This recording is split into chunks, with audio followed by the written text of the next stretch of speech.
This is New England Soccer Weekly with Tom Quinlan, Nick Giuliano, and Mike DeSilva on 790 The Score.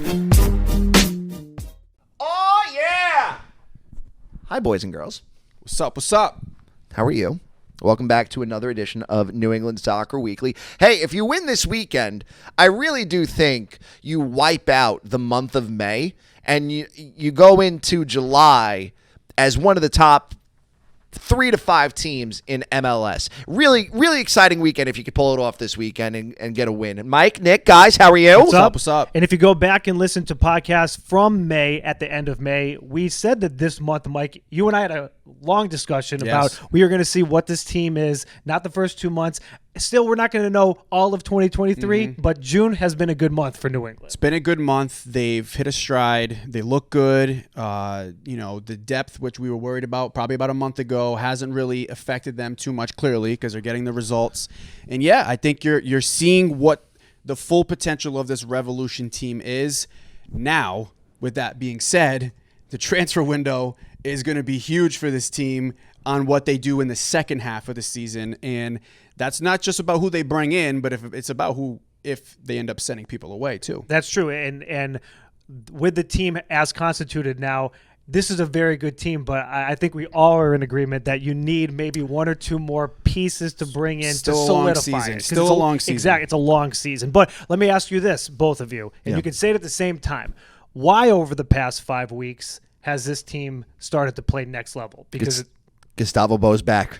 And Carlos Hill is really elevated his game. Bingo. And I think that watching him play has always been a delight, but he's hit a different gear right now. And maybe he's just knock on wood, wherever it is currently right now in this room. You're a video game guy. He hit that extra button right now. Yeah. He hit that extra level. button. He got the infinite turbo on, and he's been healthy, which has been great. He's been able to give you full games, and he just looks good. He just feels like he's just distributing the ball so well and seeing the field so well, and it's just it's making everybody else on the field better. He's comfortable with this group of guys he's been playing with.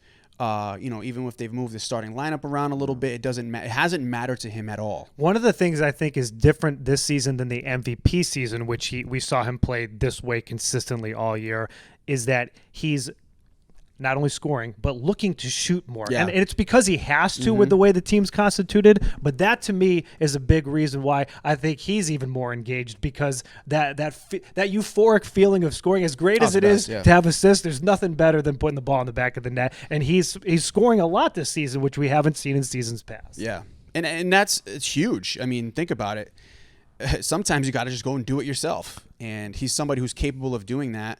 As good as he is distributing the ball, he's just as good as tucking away a shot if he given the opportunity. The only thing is that as good as he is at separating himself from a defender, there's usually 1 or 2 on him, so it's hard for him to create his own shot at times, which is why he's so good at assisting the ball and distributing it to other players. But we'll see, man. If he continues to score like this, he's got to be in the MVP run. But your point is also correct. Gustavo Bo and being integrated back into the lineup has given him more comfort on the field, and I think that's why he's played with more liberty over the past month. Let me give you a quote, because this comes from Seth Maycomer from the Blazing Musket, and make sure everybody's subscribing to theblazingmusket.com. He talked to Carlos the other night after the game and just brought up what you guys are talking about. If Carlos is looking to shoot more this year, and here's what Carlos said: "Quote, yeah, it's a thing that I want to improve. Sometimes the defenders obviously know that I can make some passes, or sometimes they stay back. So yeah, it's a thing to continue to improve." You know what? Earlier in the year, and it's something like kind of we've stopped paying attention to because it hasn't happened as much, but this team's not afraid to take long range shots. Just create something. Sometimes so it creates that second opportunity, right? Let it fly, boys. Yeah. So every level that I've played at, whatever, no matter what it is, coaching, I've never been mad at somebody for taking a shot because you're creating an opportunity, creating a chance. I mean, ideally, you're putting it at least on frame where you're getting potential rebounds, potentially going in. But I will never be mad at somebody for trying to take a shot, because how many times have we seen them dribble the ball, pass the ball like a hot potato inside the attacking third, or getting into the box and even still nobody looking? That was one of their biggest crutches last year Yeah. was that they were never looking to shoot the ball. Nope. They were always looking to find that last pass, that one extra touch, and then they ended up losing it, giving away possession. This year, it feels the opposite. It looks like they're looking to really put the ball into that, into the 6-yard box, or either on a direct pass or shooting the ball on target. So it's clearly working for them as they're continuing to score a ton of goals. To make your point even more, the first 2 goals against Orlando City were exactly that. Boateng outside the 18, one-timer. Gustavo Bo creating his own space, letting it fly, 2-0. That's how you do it. Now, Tom, I do want to bring up the third goal, because the third goal against Orlando SC is something that I've been talking about on this show ad Something we've been nauseum. waiting to see since 2021. Ad nauseum. I talk about a triangle up top. And when Veroni came in, that third goal, go back and watch it. That was one of my favorite goals of the season. Not only because it proved my point, and this is why I want to see Veroni out there a little bit more, is because that type of goal, you can't I'll give you guys, you're wrestling guys. You can't teach that. And that to me, when you go back and you watch Veroni to Bo to heel, and then Veroni makes that last-minute run outside instead of inside, and that's what freed up Carlos Heel to go inside to score. I need to see more of that. I need it. That's the difference making that a striker can have off of the ball. People want to Veroni doesn't do that. Heel doesn't score. People, you can criticize a striker if they're not producing, but sometimes you have to check the tape and see what they're doing off of the ball. How are they moving off of the ball? This is where Josie Altidore failed as a New England Revolution's player, because he didn't move. He didn't look for the ball. He didn't look into, to get into space to lure a defender away and open up the field for Carlos Heel, and that's why his time here didn't work. That's where Adam Buxa got better as his time with the Revolution went on, and then he got better as a goal scorer because he was finding space. This is what Vrioni can do as well. Maybe he won't produce goals, maybe he will, but if you're moving into open space, you're taking defenders, you're opening up the midfield for Carlos Heel to do his work, to do his magic in there. This is the results that you get. I haven't seen a goal like that all season, and this is why I wanted to see those 3 players on the field. Granted, it was the third goal against Orlando SC in the rain. There's players in and out, but you still have to close out that game. That's a good. That's a good team, and that's an excellent goal. And I need to see more. Well, and the thing is that what I complain about, something that I kind of frequently point out, when you have a chance to put a team away. In the past, this team doesn't. That's a moment where you put a team away and you just bury them. So, despite the fact that Orlando's able to find 1 goal and maybe cut the deficit to 1, you're able to just seal the deal when it matters the most with your 3 designated players on the field. By the way, Gustavo Bo played all 90, so that's got to be an encouraging sign. Absolutely. And that's why you were correct when I asked earlier. His addition back in, his more minutes is helping Heel, because now you have to Bo is back. You have to watch out for him. I'm missing the word I'm looking for. You have to be aware he's a threat. You have to thank you. You have to account for him, and that's why, no disrespect to anybody else, but when and if they fold Veroni back in or in to start, that's another player that you're going to have to account for, and I think he'll, believe it or not, will be elevated even more because there's only so many. It's one-on-one. You can't if you're gonna leave one player to put 2 on another. Someone's going to be open. And think about the MVP year for Carlos Heel, who were the 2 guys you had to look for. And this is what I had to account for. That's why I'm excited about this show, because I've been waiting for this, and that's why Bruce. I know. This is still June, and I talk about this, and I believe in it that you won't see fully formed things till August. But going to this break right now, I would like to see Veroni get some more minutes. And we also have to give Bobby Wood credit where credit is due. He can't take him out of the lineup. Yeah, he's been producing for your team. But at the end of the day, I do think you will still end up seeing Vrioni being the guy that you brought him in to be. And if he can do more things like that. On the field where he's moving off the ball and creating opportunities for other guys too, instead of just scoring. And that's not, again, in limited play. That's the play. That's the highlight. But if you go to what Mike said earlier, that happened the entire time he's on the field. He just has a very keen awareness of where he's supposed to be and where those runs will help someone else get space. It's really, really good. May was so ugly, I forgot that when the Revs played Toronto FC the first time, they beat them 2-0, and it 2-0. 2-0. You're right. I'm sorry. And it was, as Bruce said, probably the most complete game of the season to that point. Like that, they honestly on the road, dominated. Hostile environment. It just, I mean, you take the lead early, you take that crowd out of it, you seal the goal away. Like I think you've had some pretty complete performances these last two games between Inter Miami and Orlando, but coming up this weekend versus Toronto, I do think that this is one of those. Especially with how many guys they have out on international duty. They're playing with their third string keeper this weekend. Toronto is. This made should a be poor mistake against Cincinnati last week. So the Revolution will have to press this weekend for sure. Well, the Cincinnati game, I know you watched, and I watched the highlights from the other night. Cincinnati should have won that game like 5-6-0 if they could finish. Is a quality team, and they were missing players as well. You talk about a triangle up top. They were missing one of their players to international duty, but they're very good. Yeah, and you want a dominant performance this weekend also because you go to FC Cincinnati next week. And that's a circle the calendar game. That's where things get serious. So that's a game that both teams are going to get up for too. Like you're going to see Cincinnati, who is as hot can be right now, the whole friggin' city, because the Reds are hot right now too. But they're super hot, and I think this Revolution team has gotten better at not looking ahead either, because we saw what happened the first time they played Miami. A team that a game they should have absolutely won. Yes, they dropped points to.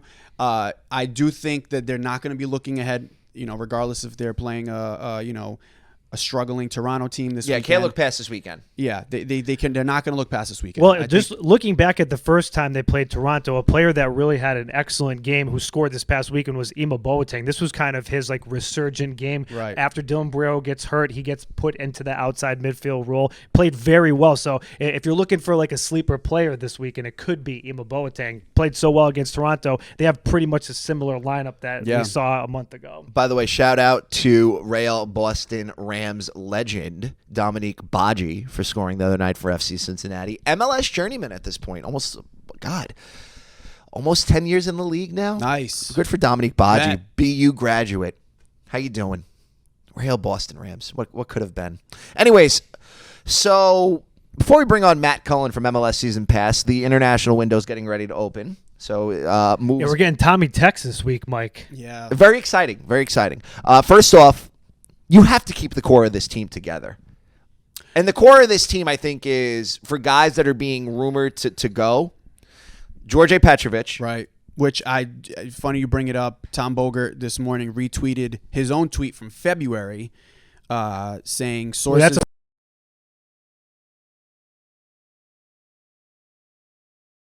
He tweeted it this morning as of Friday, June 23rd. So that's interesting. That must mean that's a you move. Yeah. Yeah, I think if Search you his could own pull tweets. Well, he probably was heard good. some I see rumblings and wanted to be like, Yeah. hey, I talked about this back in February. You his know what I birdies mean? are as good as my birdies. We'll talk about my birdies in a second. You think you have as good a birdies as Tom Bogert? Sure I do. The thing is he that the top MLS reporter? It's okay. We love you, Just Tom. Pass it. Georgie, I think they can announce a move, but just find a way. Because he's not going to play ahead of De Gea. No. So find a way to sign and loan. Do what you did with Tejan. Sign and loan. Sign him, okay, you're out of here in January or December, whenever. But you got to stay here till the end of the season. And I also think that we saw with Tejan, we've brought it up before, he kind of checked out. And I just didn't. I think it was too much of a coincidence that his play started to go down after that was announced that he was going to be taken off to Belgium. He did have the game-tying goal versus NYCFC, though. Nah, but no, Mike's correct. I know what you're saying. I know what you're saying. Overall, Yeah. it was overall, he was trying to do too much. He was overcompensating for a lot of things, and whatever. Shout out to Canadian Tejan. national team too. He had a lot going on. He was rising to stardom very quickly, which you could say the same for Petrovic. I mean, True. He went from a signing that the Revolution had to all of a sudden the best, arguably the best keeper in the league. Well, if to make your point even more too, if that does happen, everywhere on the field you have to be mentally prepared. But goalkeeper, there's no checking out back there. And he's got Serbian national team, potentially Premier League opportunities. He's going to go out there and show out. He's an incredible keeper regardless. So, to your point, Tom. if there is a deal to be done, you'd like to see him finish out the season with the Revs. So he's one. Another guy that could go. He's out for Gold Cup duty right now. I'm not hearing any rumors about him, but there's always been that lingering voice in the background saying that DeJuan Jones is going to get picked up by a German team. We heard VfB Stuttgart from Tommy Scoops, I think in January, that they were interested. So I think you want to keep Georgie and DeJuan together. If you lose Noel Buck... Sorry, about DeJuan Jones, though, it just makes too much sense, and we've talked about this on this podcast for years now. The way that he plays, how he's built is so attractive to European soccer. I'm surprised it hasn't happened already. Especially the Bundesliga. Yes. Like, they are built on those type of players. The Rafael Guerreros, the João Cancelos. I know those are two Portuguese. I'm not being biased at all. But just those type of outside defenders that like to get up involved in the attack. DeJuan Jones would fit that league very well. We're not saying we want DeJuan Jones to leave. I hope he stays forever. At least to the end of the season, hope we would like to see him go. Another guy part of the core of guys that you want to keep here. Yeah. Noel, I think if you get the right offer for Noel, I think you got to let him go. Yeah. Because I don't think you keep everybody. I think there's a lot of interest in Noel in England right now, and I think that seems like it's moving in that direction. Well, is what the birdies telling, or are the birdies telling you? Would that compensate for if Noel Buck were to be gone? In some ways, I will say. Well, let me ask you this: where do you think the Revs? We talk about the departures. Obviously, Georgie being at the top of that list. Where do you think they need to improve the most? Well, here's the thing with Buck. You don't want to. I mean, if he is to move on, he is to go. You do have like Latif Blessing, who can fill that role. Nacho Hill's supposed to be coming back at some point. Tommy Mack's supposed to be coming back at some point. So you have guys you can plug in there that are, and I still think we haven't seen the best of Latif Blessing. I think that he still is somebody after the Ghana trip, he fell off. Yeah, right. But I think that he's still getting accustomed. He's got a lot here. going on. Yeah. He's had a lot of off the field stuff been going on. He's happy to be here. He's super thankful to be with the Revolution organization and what they've helped him do with his family. But being objective, and I've heard this from inside the building, that there's been two different Latifs. There was pre-Ghana Latif, there's post-Ghana Latif, and Latif will tell you that. Yeah, that's fine. But you know what? I still think that he's a quality player. He's going to find a way to contribute to this team. I actually agree too, because there's been moments of brilliance. There's been moments of good play. Has there been more negative play over the last month and a half? Yes. I'm a Latif guy. But I think that I wouldn't, if you're out there at Revolution, I would not give up on him yet. No, there's definite talent absolutely there. not. No, it's a new environment. He was in the same place for so long too, and I know that sounds like an excuse, but that is a real thing. And all of this off the field stuff. When we had Ben Sweat on this podcast, go back and watch our interview. They're dealing with real things. Sometimes does go on. It the field. absolutely does, and he has something that's even more difficult. Was trying to get his family into this country. There's a lot going on. Yep. I am not giving up on Latif Blessing yet. He's somebody you can absolutely plug into that box. So it's outside midfield. It's a long way of saying. I'm going to say your outside wingers. Yeah. You need Ima Boateng has been great out there, but outside of him, you don't. In losing Dylan, you don't have another guy that can go out there and beat guys one-on-one consistently and create opportunities, cutting in, taking their own chances, laying it off for strikers. That I think is where you need to improve the most. Are they talking about? I actually don't know if you need like a forward. So I'm going to go to the defense now because it's something that's been solid for the most part. Dave Romney has been an incredible addition, but there's been some injuries. There's been some players on international league on loan now. So is that an area maybe you look to bring someone in? You will get Henry back before the end of the season. True. Henry's back in August. He's back in August. That will be a huge lift. Talked to him personally. He said his recovery is going really well. I think he posted a video last night on his Instagram. I think he's off crutches. Yeah, so that will be a big lift, which would be huge getting Henry back because that'll solidify. Maybe it's the outside mid. And you've seen Bruce play with three center backs, and that's gonna make it even better for them. When you'll be able to rotate Kessler in with Romney and Farrell and whoever else he wants to plug in there, Omar. Yeah. But yeah, I still think maybe out of body in the back, definitely a winger. Yeah. I will say I wasn't on the train where I thought they necessarily needed a striker before, but I do think part of me does think they do need some height in that area because they just have nobody to serve it into. And I can hear Seth Maycomer breathing in my ear saying, Adam Books, Adam Books, Adam Books. No. Well, I'd be cool with that. I mean, I would be fine with that. I don't see if he was healthy and maybe played more, maybe, sure. But I mean, it's just, I think strikers where they need help. I think you obviously need to figure out a way to replace Barrero. That spot is open, so you would put striker over that? No, I'm not. Okay. I'm gonna do some podcast talk here. Okay, Ooh. This isn't. I don't have birdies like Tom. This is just me. New segment. We're just gonna call it, new segment, Mike D podcast, Mike D podcast, right? talk. Because when you want to have go. a conversation, you start comparing things that maybe don't belong comparing to. But if you look at a similar another organization in the same area, the Boston Celtics, right? They have this core, which you would look at as a window, right? Where you realize like you have these guys at their peak. You need to do right now what's best for this team. And that core is Bruce, Carlos, and Gustavo. There you go. So now what do they need to do? They need to, I think that there is just as much pressure on the Celtics to kind of like, which they've made moves and they're finally starting to make these big splash moves to finalize that team. I think Bruce is starting to feel that now with the Revolution. He's built up the core over the last few years, right? They were right there in the Supporter Shield year, took a step back. I think he's feeling the pressure right now. I think you're going to see some moves. Well, I can guarantee you will see some moves. It is interesting because you're right. I mean, this team for so long was here. Right. And then Bruce came in, immediately brought him up here, had a little dip last year, but they're back up. But they still don't have what is the most important thing, an actual MLS title. Right. Well, let me tell you this. And this is, you got to do it now. Now. I mean, you look, Gustavo Bo, sorry, Tom, I don't mean to interrupt you, but just to finalize my point, Gustavo Bo, we didn't even know if he was going to come back to the Revolution this year, and his window is almost closed. So, and he's he's playing so well right now. These guys are playing so well. He's made such a difference. This is a critical time, Tom. You love times like this. Here's what I can tell you, what I feel safe saying today, before we go to Matt Cullen of MLS Season Pass.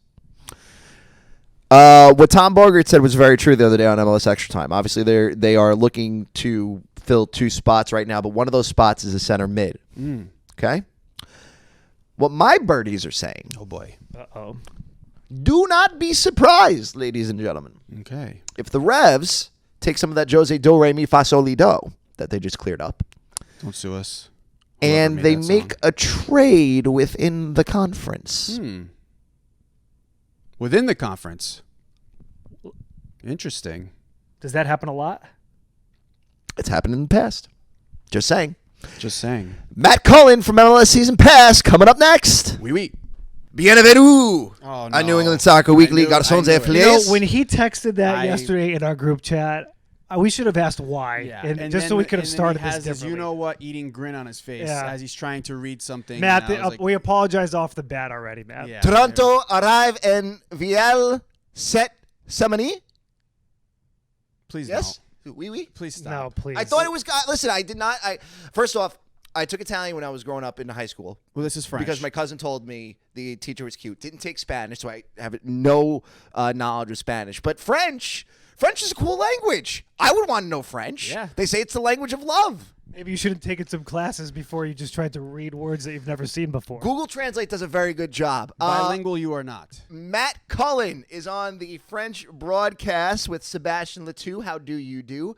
Tomorrow night or tonight, depending on when you're listening to this episode of New England Soccer Weekly. Matt, I am sorry for butchering such a beautiful language. How are you? No, hey, listen, you know what? 100% for effort there. So, great stuff, great start, and great to chat with you guys today. So did you start as a child, like talking French, or was this something that you picked up at, later in life? I get that question a lot because Matt Cullen is not the most French sounding of names. So I'm right with you on that one. Yeah, that's right. Yeah. So it started with my grandmother lived in Quebec, which is the French speaking province in Canada. So I always, and being Canadian, you always sort of have French around. You learn it in schools, but our school system here, like you can go 12 years of learning a second language and you can barely get by with a basic conversation. So that was my case. Learned it later in life, went on an exchange to France when I was a college student, and then went back and lived in the beautiful city of Marseille in southern France for 3 or 4 years, actually. Met my wife over there, so the French connection is very strong in the Cullen household. Soccer-wise, I mean, we always talk about the Premier League. We talk about La Liga. Obviously, we talk a lot about MLS here being Americans. What's the biggest culture difference you think when it comes to the French with soccer? Oh, it's. I mean, you see it everywhere, but I mean, you can't take a single step in Marseille or in Paris without seeing a jersey, a shirt, a kit, tracksuits. It's just everywhere. Like when I was in Marseille specifically, like that city just bleeds the baby blue of the Olympique de Marseille. Like it's just a fantastic experience. Like they live and die with the team. Like when I was there, Marseille was having some really difficult seasons, and like people were angry. You know, I think one of the French Classico games when Paris came to town, like there were rocks thrown at the PSG bus. Like it's just that, and then another level. And I know you get that everywhere in the world when it comes to passionate footy supporters. But that was for me, like I grew up in Vancouver originally. I've lived in Toronto now for the last 10 odd years. Like that just, that was just a total foreign concept. Like being Canadian, I think we like hockey. Right. Like not even close. Not even close. You don't win Stanley Cups, but you love hockey. It's like New York fans. We own basketball. We just don't win championships. Yeah. You know, he says we because I am a New Yorker. I am one of them. We are not. Yes, right. We are New England based. Right. Yes, you've seen an NBA title up here within the last million. 15 years. Okay, enough. More to come. It's no fun to be 18-1 unless you're a Patriots fan. Anyways, for a country though, like you just said, where hockey is so prevalent, how has soccer kind of broken through, if you will? Yeah, soccer is really making some big gains in Canada, and you can feel it for sure. The three markets that I've seen this year in Canada, Toronto, Montreal, and of course Vancouver. I also do some Canadian Premier League soccer as well, which is a startup league now in its fifth year. So that's really helping growing as well. The main reason why soccer is growing, not only with MLS and of course TFC when they had that great run about 5 or so years ago, 2017, 2018, had some great seasons, but it's the national team. The national team on the women's side, Olympic champions from the Tokyo Games, and now the men's team that qualified for the World Cup for the first time in 36 years. Like there is a buzz about soccer, and you can really feel it. But if you look across the board on the Canadian teams, none of them are really having a great MLS season so far. So I would say it's a little more frustration right now in Toronto about why things haven't worked out despite the big payroll they have. So let's get into that, Matt. This game, obviously, people can watch for free on Apple this weekend. Revolution against Toronto FC at Gillette Stadium. So my first question for you is, Insigne, Bernadeschi, I'm going to throw in CJ Sapong. How does this team collectively have 17 goals in 19 games? I mean, if I had the answer to that, I'd be making the big bucks. I mean, you're running TFC right now. That's right. It just hasn't clicked this year, and it's just really odd to say. Like they have so much quality. Like you can see in training, you can see in certain moments of the game. Like the quality is there, and every team, has these two players circled every week. Every press conference that I go to, it's Insigne, it's Bernadeschi. The names get brought up every week. And they have had some nice moments. I mean, Lorenzo Insigne was hurt earlier this year, had a tough start. He had gotten things going before that tough match in Cincinnati midweek. And then Bernadeschi now, I mean, he had 3 goals in 6 matches to start the year, but now goalless in his last 13 in all competitions. So, for Red fans, they're just pulling their hair out wondering why can't we get some goals? Why can't we score? Why can't we have quality? Why can't we keep clean sheets? Like it's just been one thing after the next. And as you know, that famous match, after I was there, actually, it was in Austin, Texas, where sort of the frustration boiled over, let's say, into the public eye. The team had sort of turned a corner a little bit. They'd gone unbeaten in their last 4 after that big explosion. The big article came out about what was really going on, but real setback in Cincinnati. They were just outclassed on every level. How does Bob Bradley survive that?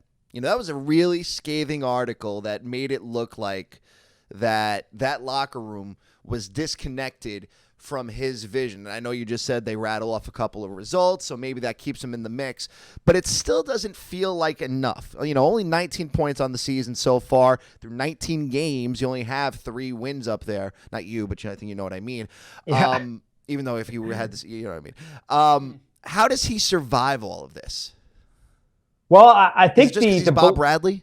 Yeah, I think there's part of that. I think it's the fact that Bob has really seen it all as a coach for 15 years in this league. And I think the belief amongst the management at Toronto FC is that Bob has seen everything and Bob can figure it out. And Bob has dealt with all kinds of different players in his career, national team, MLS, wherever he's gone, even going back to the college days with Bruce Arena. I had a chance to ask him about that earlier this week. Obviously, two great coaches that are legendary, that know each other super well. But I think that the belief is that Bob Bradley and Toronto FC can work their way out of this. Now, it's going to get very, very tough because they will still have the Italians. But now with the Gold Cup and MLS matches continuing, Richie Laryea has probably been one of the best anyway, in TFC. He's going to be playing with Team Canada. And now at the end of the month, his loan to Toronto is over. So his future with the Reds, really uncertain. Same thing with Jonathan Osorio, 11 years with the team, kind of the heartbeat of the midfield, along with Michael Bradley, who has been injured for most of the year, Bob's son. It's one thing after the next. So, the opportunity to pick up some points was really over the last month, 6 weeks, 2 months, the beginning of the season. Now, they're going to be really shorthanded without their two main keepers as well. Sean Johnson is there, and even the backup has been called up to play in the Gold Cup too. So they're playing a guy that hasn't seen MLS action since 2020, I should say. So it's tough, and I think that the fans here are itchy. They want change, but I think the belief in TFC is that Bob can find a way through this. Yeah, Sean Johnson not being there definitely hurt them against Cincinnati. I mean, Cincinnati was definitely the better on Wednesday night from the start to the finish of the game. One of the things that I thought was interesting, though, Matt, is that Nashville game, that 1-1 tie the game before on Saturday, might have been one of their best performances of the season. That goal from Insigne was sick. So you would think a team could maybe build off of that, and then you go the opposite way Wednesday night. Is this another game this weekend that maybe they're going to look at to try to get back on track? Because Nashville quality, Revolution quality.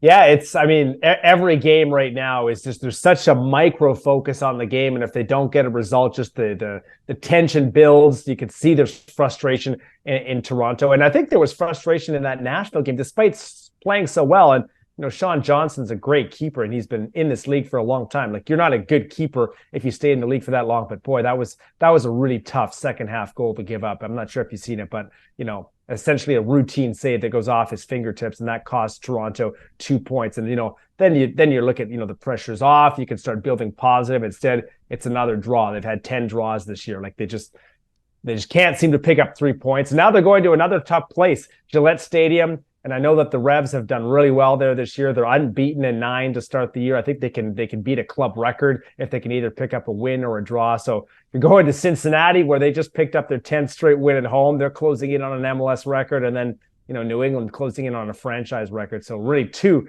tough places. And on top of that, the Revs didn't have a midweek game, and Toronto did. So really the deck is stacked up against Toronto here. Yeah, and you mentioned the frustration building up in the city of Toronto. Is this something that you feel, something will have to be done in the upcoming transfer window? Or is Toronto looking to make any moves, to send anybody out, bring anybody in? I mean, I think they have to try and do something. I mean, they're a team that spends a lot of money, and they want success, and they're right on the top of the MLS payroll this year. So I have a hard time seeing the team just sort of standing pat. One of the things they will have to look at, though, is Richie Laryea, who's the minutes leader this year for Toronto FC. He was a longtime player with the Reds, went over to Nottingham, didn't really work out for him, but he really wants to be in Europe. That's what he told me about a year and a half ago. So maybe things have changed. Obviously he's had a good season despite Toronto's struggles. But if he doesn't come back, that's a major hole. That's a major hole to fill. So I think that the Reds will have to do something. But in terms of what? I mean, you have two quality attackers. You have a lot of aging injured players in the midfield. You have good defenders as well. Like Matt Hedges has been in the league for a long time, former FC Dallas captain. Like, you have the names, you have the players. It just hasn't clicked. There's just not really any easy answers that come to mind. Yeah, we'll get to the Revolution, but we talk about Toronto FC weekly when we had Taylor Twellman on. He was all high on Toronto. This is when you look at the team and you look at the makeup and all the players that we just talked about, you would think that on paper in mid-June they'd be higher than 14th. Yes. There was some some moving parts last year for the Revolution, but it gives you kind of that 2022 Revolution feel where it's like why isn't this working? The names are there, the pieces are there, things just aren't clicking, and they're not getting the results. Talking about the Revolution, from the outside looking in, what's your thoughts on New England?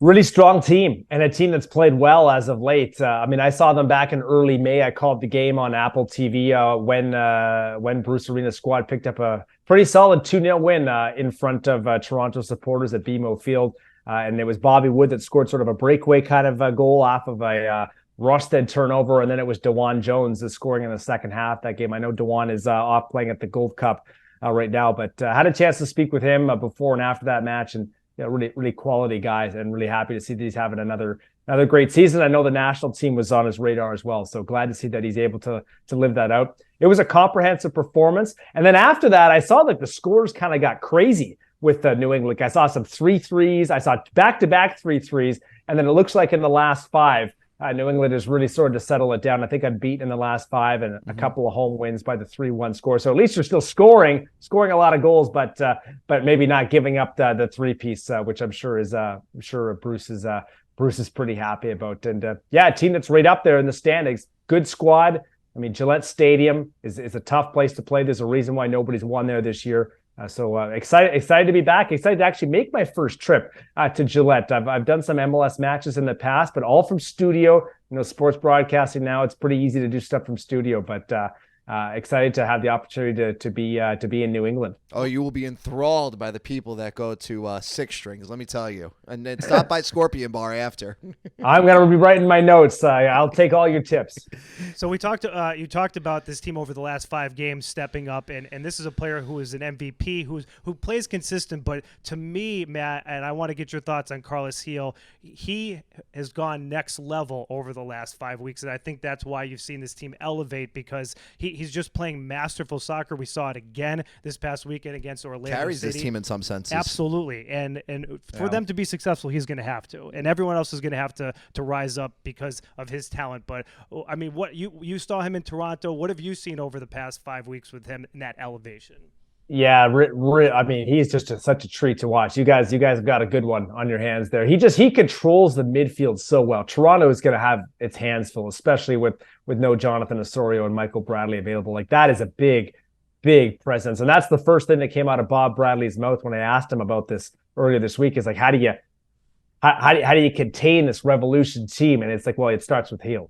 He's just a fantastic player. He can score goals. He can pass. He's got vision. But the control and the quality on the ball, I know there was some ups and downs with regards to last year, but this is an MVP player that is really, really hitting his stride. So, you got a good one, and Toronto's going to have to really tighten up in midfield to have a chance. I think you throw an MVP, and it's something that we haven't really discussed here on this show. It's mid-June. I think Mukhtar's probably solidified in the top spot right now in MLS, but Carlos Gil is in the conversation right now. He has to be. Yeah, has to be. Yeah. I saw Lucho Acosta in Cincinnati, and I know there was a lot of MVP chanting in Cincy earlier this week. But well deserved as well. Patrick Haney is going to be, he's making headlines for a reason too. Let me ask you this: you hearing any rumblings about the Revs being interested in working maybe with some teams in Canada right now about making some player moves? I haven't heard any rumblings on that. I'll ask you. There's some rumors circulating. Are there any? Tom's bringing it up. Tom's bringing it up for a reason, Matt. We don't know why. He doesn't even have his shoes on. That's how hard he's thinking right now. Today we're going extra relaxed today. Unbelievable. Freaky Friday. That's good. Yeah. Well, for you, because you're behind the screen, Matt. We got to deal with this. It's either food or feet with this guy. He goes from the gym to work, so you think about what we're dealing with right now. Not bad. That's a good lifestyle. We'll just say, as I alluded to in the previous segment before, the Revs are looking to make a move within the conference. And I wouldn't be surprised if one of those teams was from where Matthew is today, up north of the border. Not saying in Toronto exactly, but There you go. Ah. That is my little drip that I'm just letting go out there. There you go. Because you never Any know how these names? things go. Anybody you'd like to see come down and play in Gillette? Who would help this team, do you think? Attacking, midfield, defending. I mean, hard to argue with where you are right down in the standings. Should I just go for it? I mean, Tom, this is your take. By the way, not my take. This is what the birdies are tweeting me. This is why I love Matt. Just turned the tables on you on your own show. I like it. I'm curious. I'd love to know. I mean, I'd love to know. Yeah, it's good. From what I've heard. Let's hear some rumblings, Tom. Let's get it out there. Please say reportedly, allegedly, per sources. From what I've heard from my source, trust my birdie, the Revs are looking to make a move within conference to bring in Victor Wanyama. Okay. Now that the Josie money is cleared up, the Revs would like, as they did earlier in the year, the Revs in January tried to make a move for Victor Wanyama. Montreal wasn't budging. They're obviously in a much different spot at the start of the year. Now, where things are, it could happen. It all depends on a lot of roster rules, I think, needing to be, because I think Wanyama falls under the designated player designation, but from what my understanding is that he costs less than what Josie did. So that possibly opens the spot for Wanyama to come here to New England and to kind of maybe, piggyback off of what Tom Bogert said the other day on MLS Extra Time. He had mentioned that the Revs were looking to get a center midfielder, so that would fall in line with what I'm hearing. 2 moves at least the Revs are looking to make in the upcoming window. I mean, he's a fantastic player. I've seen a lot of Montreal this year, and he is quality. He is quality, and Montreal, they've had an interesting season. Like, they had that great season last year. Everybody was clicking, but look what they did. Like, this is a team that grew from within and then made those transfers and obviously cashed in big time on that. And a couple of Montreal fans, especially early in the season when they got such a terrible start, were wondering, this is not a recipe for success, but they really have got a strong system of growing talent internally. And that's, I think, what the team wants to do. They've had a good home run this year. They haven't really had success on the road. So they're kind of that middle range on the cusp of a playoff spot. So, I could see that making some sense. A veteran player, a guy like Wanyama, who's played all over the world, found success everywhere. He's the cream of the crop. La creme de la creme, as they say in Montreal. Creme de la creme. And plus, with the rumors of Noel Buck going over to England, the Revs are, and with the bodies that they're down, I think it's needed. Especially because I think we've seen in the last couple of weeks, he's called out Matt Polster's performance to start matches. They get countered on very easily. That's one of the biggest problems for the Revs. So I think you need that stopgap in there. I think Victor Wanyama can do that. Anything else from you? Yeah, one more thing, Matt. I mean, the biggest story of the year has been Lionel Messi coming to MLS. I know we're weeks removed from that announcement, but this is the first time we're talking to you. Few weeks from that announcement, how excited are you to see this player, to be able to call these games that with this player on the field? What are your thoughts about Messi to MLS? Yeah, that's exciting. Well, first of all, my Twitter following, my Instagram following has gotten a little bit bigger with fans, not just from Quebec but from Paris, France, and a lot of hard feelings that Messi is not going to be staying with the club and heading over to MLS. But I mean, what a win for the league! What a win for all of us! Like, this is going to bring eyes, soccer fans, footy fans all over the world into the beautiful game and the growth of this league. That's what I'm really excited about. And I was actually in Miami for the first match of the season, my first Apple assignment, Montreal at Miami. So that's going back a little while. They've had a tough season, but there's obviously so much excitement about what Leo can do to this team, can do to this league. Really excited to see him. It sounds like in the League's Cup, he's going to make his debut. So, I did have a glance at the schedule. Toronto does have a game in South Beach later on this year. I don't get to choose where I go. I have no say on what games I'm assigned. There's a French audience that's going to want to watch Messi now. There's a bunch of PSG fans using their favorite player. They need you more than ever. Yeah, they might be hate watching him, though. They might be like, right. We're rooting for him to fail. That's what the Twitter mentions have been going at over the last little while. But there will be a French broadcast, that's for sure, because all Canadian teams have French broadcasts. So if any of your listeners are francophone, feel free to hit the options up and check out the French broadcast. And excited for what he can do. I mean, just the best player in the game. Recently finally got that crown jewel in his career at the World Cup with Argentina. I mean, what a player, what a moment, and we're going to see him up close and personal. And Matt Cullen will be up close and personal this weekend on the French Call. You can watch the game for free on Apple TV. He'll be on the French Call with Sébastien Letou. Let me ask you, do you say Toronto or Toronto? Oh, so English or French, first of all? Well, how do the Canadians say it? Do they say Toronto or Toronto? So if you live in the Ontario capital, it's Toronto. The T is silent. You could even go Toronto. Live in Toronto. Toronto. That's if you want to sound like a local, the T is almost never pronounced. I think Toronto is kind of pretty standard. If you say I'm from Toronto, they'll say no, you're not. You're not. That's not how. That's not how it says. Pay attention to how Drake says it. You trying to take a trip? No, well, I Drake calls it the 6, the 416 area code. So welcome to the 6. I would go in the summer. I don't know if I can go in the winter. Canada in the winter is tough. I give you credit for sticking it out. We talked to Kindred D. St. Aubin a couple of weeks ago, and she was living in Minnesota. Canada. I don't know. I want to go more south. I've been to Montreal a few times, but it was all in the summertime. I've heard a lot of good stories about Montreal. Yeah, it's a good time. It's fun. Canada's Montreal is a great city. French-Canadian national anthem or regular English version? The Canadian national anthem is the best national anthem of all time. There's no debating that. Oh, Canada. There's no beating Canada. Well, I mean, I put it number 2.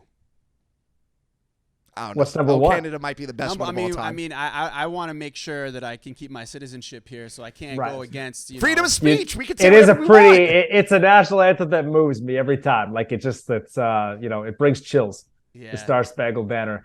And actually, this weekend is a big weekend in Quebec, in the Francophone province. It's kind of like their national holiday, even though they're part of Canada. They have obviously different language, different culture. So it's the Saint Jean de Baptiste Day. In Quebec this weekend, but we'll keep an eye on it. I think they have a home match, but I'm excited to be making the trip down to Foxborough. Yeah, we got to treat you some Bar Louie sometime. Now we Let's go. Settled down here. I'm ready. Yeah. All right, Matt Cullen, he's on the call this weekend for Apple TV. The French Call with Sébastien Letou. Make sure you're watching the game for free on Apple TV this weekend or online at tv.apple.com. Revs Toronto. That's it. 7:30. Matt, thank you. Thank you, guys. Enjoy. All right, boys and girls, final couple of minutes here on New England Soccer Weekly on this. What voice is this? I don't know. Okay. You know what I love about Tom is that he started the show like all with just like all these intimations about things that he knows, and then Matt Cullen comes on and just says just gives it all up. Yeah, well, I've felt confident about this for a while, but it's an MLS trade, right? So it could go a lot of different ways. Are we making ways. that a clip this week? That'll be to this week's clip. Okay. All right. Well, here's the thing, though. It's all speculation right now. Sure, that's why you have birdies. He doesn't like when we say this because I'm saying. Hold on. I'm not getting defensive. What I'm saying is, they're looking to make a move within the conference to get a center midfielder. Well, at this point, you've already made known who it is. Victor Wanyama, right? That's somebody that they've been interested in the past. They've tried to make a move earlier in the year for him before the season started. Montreal wasn't budging. Is your source going to be upset that you said the name on this broadcast? No. Okay. Listen, I think that's a really big trade if you can make it happen for the Revs. Because I think if you can figure out a way to stopgap a lot of these counterattacks, which is how a lot of these goals are scored against New England. Well, we started the show. Someone's going to have to go. And here's the thing. My birdies are telling me 2 signings at the minimum. So, what Bogert said the other day on MLS extra time, none of it was a shock to me. And for him to come out and say, the Revs would like to go out there and get a center mid, falls right in line. So it does fall in line. It's a quality player if they're able to bring him in. I think that absolutely helps your team. Like you said, you'll plug that midfield up. He can counterattack himself. Maybe takes a lot of pressure off of Matt Polster. Takes pressure in. He would be great to play alongside Matt Polster. So yeah, that'd be a great signing. I still stand by my point. I think they should go and try to find a winger that can give. I actually agree. That's part of the 2 that they want to sign, though. One of the 2 players that they want to sign. They want to sign a winger, and they want to sign a center midfielder. Well, there you go. Well, who's the winger? Winger, I really don't have much information on. Okay. All right. Well, Wanyama, I've got cold. Will you keep us posted if you do? Yes, I will. All right. What if you become my birdie? What if your birdie? Actually, technically, he is our birdie. Wait, so if Tom's birdies were to him, so Tom's our birdie. Our birdie. Yeah. Yes. So you become my birdie, but then I. No. I am. What do you call a birder? What is a birder? Hold on. A birder. The study of birds is ornithology. Yeah, you're an ornithologist. Yes. Yeah, I guess I'm an ornithologist. And what does that make us? One person needed Google, Pigeons? the other did not. Yes. Well, listen, I don't live out in the boondocks of Western Massachusetts where all you people do stand in the woods all day. Neither do I. Study birds? No, I do not. Not the part that I'm from. Ornithological. Are you from Western Mass? I am, but not. There's two parts. There is that. It might as well be the woods. All right, it's the boondocks. Not my part. You have to take a ferry to go where you live. Yeah, that's also true. Or we can go over the bridge. All right, whatever. Anyways, so that's the news of the show. Don't act like you know me, for the record. You don't know me. I love that. Oh, coming from you? You don't know of me. all people that judges people based on the most surfacey level nonsense? That's not true. That's inaccurate. Also, you don't know me. Ornithological references only on New England Soccer Weekly. Can't get it anywhere else. Tommy Betts is back this weekend too. Yeah. Oh, no. Also, listen. Can we keep it somewhat professional in the press box this weekend? It's professional all the time. It was anything but last year. I mean, last week. We need more.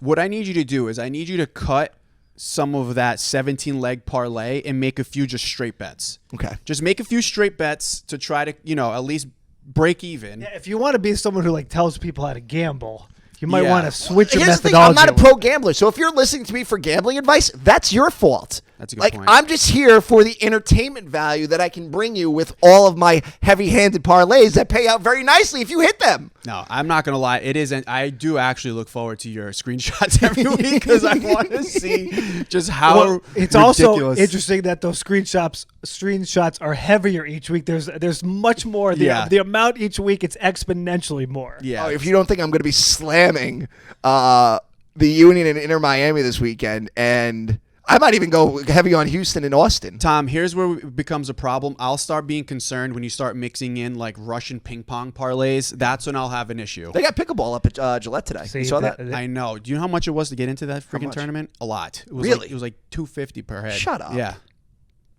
Really? For Yeah. pickleball? Yeah. It's a a lot. new thing. Pickleball is for the future, but it's expensive. So is lacrosse, they say. And highlight. Highlight? Anyways, all right. We're out of here. We're done. Follow the show. At Tommy Quinlan _IV is how you follow me. At Nick G Radio Show. At Mike D on air. Hit and smash that subscribe button. Yeah, smash the subscribe button. Tell your friends. Smash it. Smash that subscribe button and sound off in the comments below. And also, thank you to Matt Cullen. Watch the game this weekend on Apple. It's MLS Season Pass. For free. It's free this weekend. Revolution, Toronto FC. It's going to be a good one. Bye.